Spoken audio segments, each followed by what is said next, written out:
Good evening, everyone. My name is Thomas Carroll. I grew up right around the corner from here in Castle Square. For those of you who don't know, Castle Square is a development that sits right across the street on the edge of the South End. Right across the street from there, there's Ellis. I started coming to Ellis myself as a toddler. That's obviously an age where you aren't making your own decisions about where you're spending your day. I'm happy to say that I'm glad my parents chose Ellis for me. If I had the opportunity to choose for myself, I probably would have chosen Ellis. They had a very good reason for wanting me to be an Ellis kid. My mother herself attended Ellis during her childhood years. It didn't take me long to come to love Ellis for my own personal reasons, but I'll never forget her telling me how special going to Ellis as a kid made her feel. So from a very early age, I myself was an Ellis kid.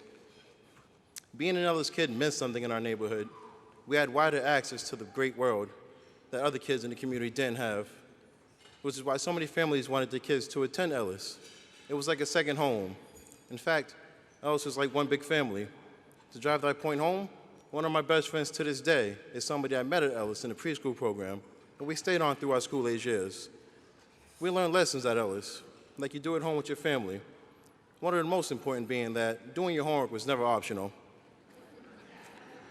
That's a very important lesson to learn as an early kid, as you get older, there's other things that seem like much better ideas than doing your homework, isn't it? So all through high school and college, I made it a priority, which is if you're a young guy discovering the many things that life has to offer, especially when you're in college, well, homework's pretty far down that list, isn't it? Another important life lesson that the teachers at Ellis taught us is that our voices mattered. We should never be afraid to speak up and voice our opinions. We owed it to ourselves and also to the teachers to make our voices heard. That really gave me the confidence to speak up, especially at engagements like this. I spent all my summers here at Ellis from the age of 5 till I was around 12 or 13 when I aged out of the school-age program. And didn't you guys just love those kids dancing?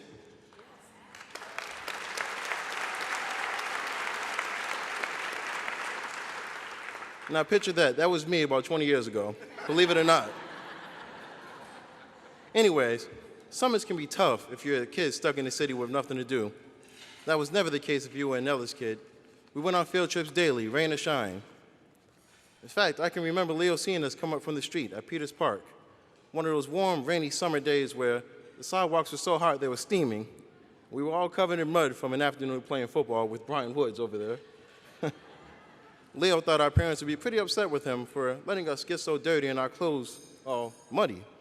But quite to the contrary, I think they felt the opposite. I think they felt lucky the kids were safe in an environment where we're basically being kids, playing football, getting muddy, laughing, learning, having fun. Every Wednesday through summers, we went to the beach. I myself, I have no idea how Ellis managed to finance all this, but man, did it make us feel special. It's nice to know that to this very day, Ellis is still taking kids to the beach. And in fact, it's amazing to me, Ellis is actually turning 130 years old.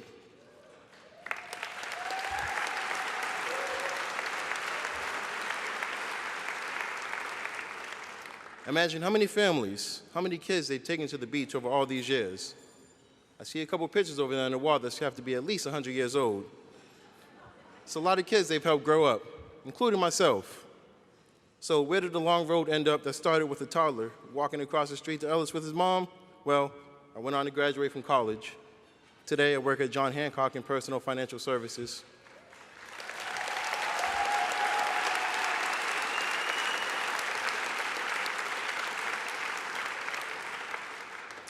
Work is great.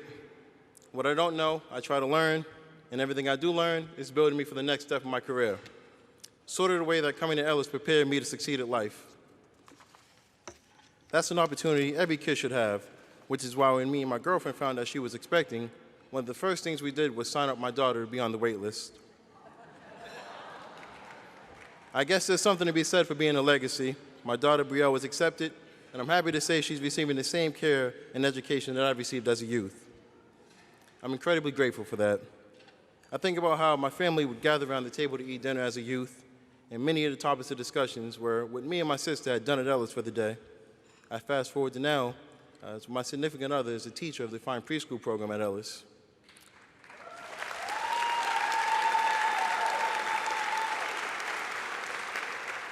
and my daughter is a member of the Toddler 2 classroom.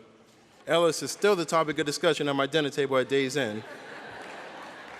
I find that very comforting that a place that impacted me so much as a youth still has an immediate impact on my family.